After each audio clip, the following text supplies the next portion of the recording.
This was just a spray hitter, and he pulled the ball down the line, which even the power hitters don't do very often against Maddox.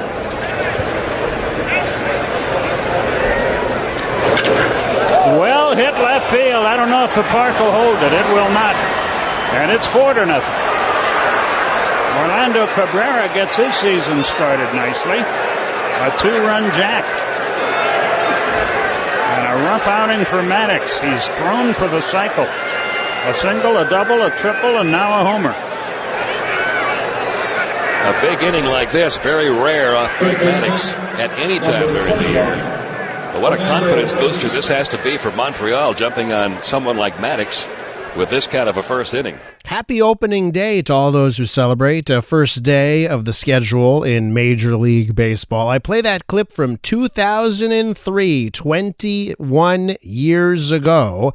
That's the Expos beating up on the Atlanta Braves. They won that game 10-2. And I'll never forget that day because I was watching. Do you guys know Jason Devine, a good friend who works across the street there at CTV Montreal?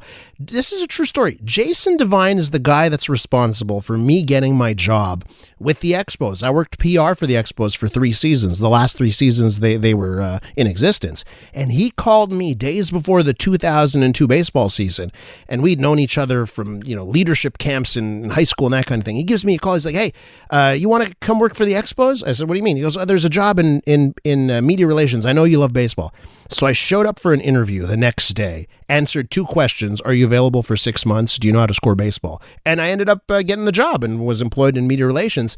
And it was a year after that opening day, Jason's like, hey, I got, it was back in the day where people had the quote unquote illegal, the gray market satellite dishes. So he's like, come over for opening day. I will never forget watching the opening day in 2003 on Park Avenue in a great apartment in Park Avenue and enjoying the start of the baseball season. If you still follow baseball, a happy opening day to you. Now, ladies and gentlemen, I did not expect for this this series of segments that we've been doing on the show to take off in a way that it has. In light of everything we know about Olympic Stadium, right, and the government's going to spend almost $1 billion on a new roof, that they say it would cost $2 billion to demolish the stadium, we've been looking at the decisions made by other cities. And this segment has taken off because I'm getting text messages. I'm getting Facebook messages. I'm getting Twitter X messages. And over here at 514-800, a text line, got a text message the other day as we were doing a segment on one of the other cities we've covered. We've covered Atlanta. We've covered Philadelphia. We've covered Seattle. And Dave sent me a text message. Dispatch Dave. He sends a text message. He goes, Elias, I lived in Pittsburgh. I was at the demolition of Three Rivers. You should cover that one next. And I said, Dave, he's got a point. We've invited Dave to come on the show. He's on the line. Dispatch Dave, how you doing? Good morning, Elias, and congratulations on your fatherhood. Oh, thank you so much. That's very nice.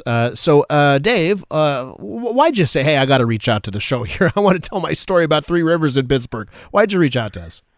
Well, there were 2 points that you've discussed in a bunch of the stadiums that you've been comparing that sort of struck home with me with regards to Three Rivers. One of them was the fact, like I think you talked about Atlanta, how close it was, or above a metro line. That was one thing. But the other thing as well is Three Rivers Stadium, for those who may recall, and I know that we're going back in time here to the Terry Bradshaw years and stuff of the Steelers, but Three Rivers Stadium is a lot like Rogers Stadium in the sense that it's one of those, what they call those donut kind of dome stadiums, and it had a capacity of 59,600 seats for Pirates and Steelers games and 65,900 for concerts. So it's a lot more comparable to the Olympic Stadium in terms of capacity. Mm-hmm. And yet they did it there for a lot less than $2 billion.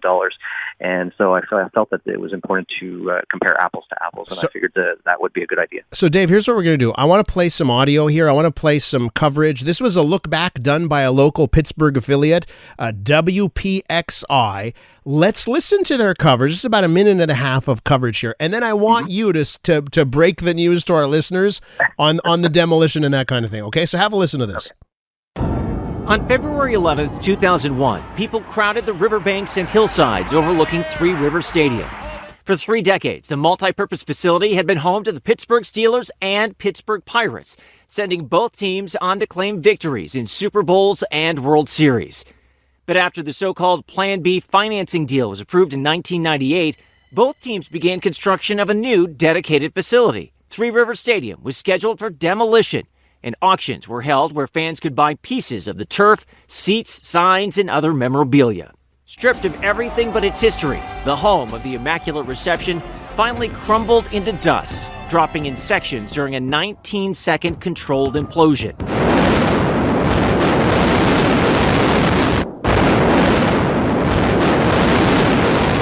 Channel 11 was the only station to place cameras inside the stadium during the demolition, capturing the massive concrete structure as it toppled onto its former field.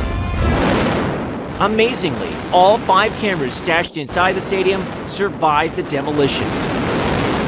Demolition engineers were equally grateful that Heinz Field, which sat only 60 feet away from Three Rivers Stadium, was undamaged during the implosion.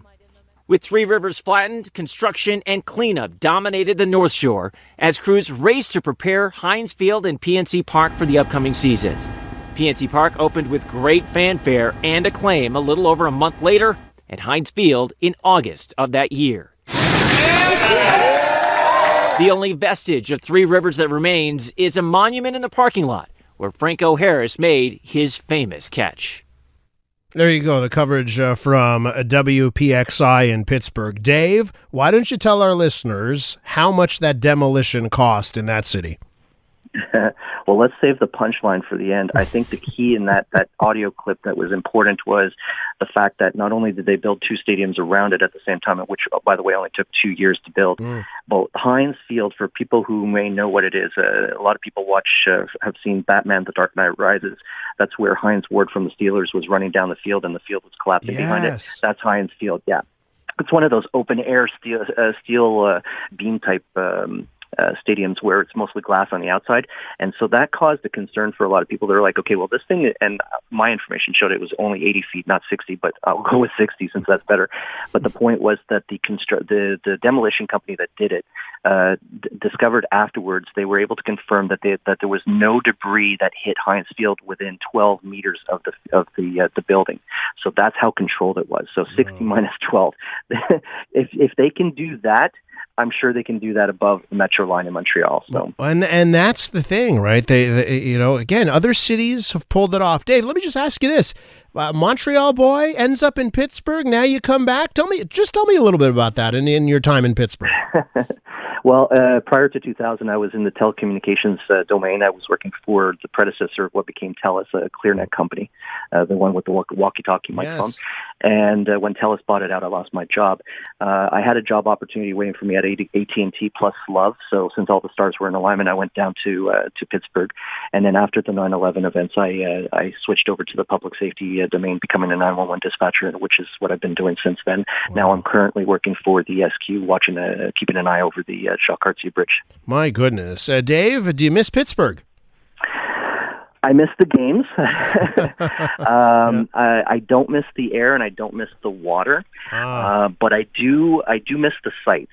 In fact, Elias, I don't know if you can confirm this. I know the urban myth going around in Pittsburgh was that at the time when the Expos were thinking of building the new stadium across from the Dow Planetarium at the corner of St. Jacques and Peel Street, across from that they actually came to Pittsburgh and they looked at both Heinz Field and PNC Park. PNC Park is a beautiful park. It faces the Allegheny River, and you see the downtown lines. And just like when Barry Bonds hits home runs and stuff, you'd have every game you'd have boats in the river trying to catch the ball that comes out into the Listen, I've only spent a day in Pittsburgh, and I went to the Warhol Museum, and I went to March Madness at the arena they got there. Great food and everything. It was just a spectacular time. Pittsburgh is a gem, a jewel of a city. And that was my favorite part of PNC Park. There was a section in the mid-level where you could actually buy, because most of the idea behind PNC Park, knowing that they would never be able to draw players like the Yankees would, is that they had to keep the prices low. So you could get an outfield seat for we're talking about 2010 at this point, for like $17. Or in the 200 section, you can get a family seat for $49, and that included all you can eat, all the hamburgers, all the desserts. The only thing that wasn't included was beer. And I would go to that several times. And imagine if a game got canceled like in the fifth inning, well, you get a refund ticket for the next game. So it was really beautiful, a sight to see. And I think that's why the Expos were interested in it as Labatt for an idea for Labatt Stadium. But coming back to your question, what was the bill? Yeah. $5.1 million. Now, this is in 2001, but still. Well, that's $9 million. That's $9 million today. I mean, $5 million then is about $9 million. Here's the $700 million that the CAC is saying, so they can give the contract to one of their buddies. So. My goodness. Hey, listen, Dave. Thanks for reaching out to us. Thanks for your insights on the demolition they did, and you witnessed it. You watched the demolition, right? Yeah, I was on the mountain. I was on Mount Washington across the river, but you could see down below they have what's called the Gateway Clipper, which is like if you think of the Mississippi steamboats and stuff, they have those kind of boats that go in the river and stuff. And it was a whole event. I mean, it was like St. Patrick's Day. Everyone was watching us, and it was incredible to watch. So. Dave, terrific. And they even had fireworks afterwards. And that's the thing. All of these other cities, they viewed it as a celebration because better things were coming. Dave, we've got to leave it there. I appreciate that you know the art of the tease and holding back the info. Really appreciate that. You might have a career in radio. Dave, thanks for reaching out. Thanks. That's one of our listeners, Dave, who was in Pittsburgh when that city made the decision to blow their stadium up.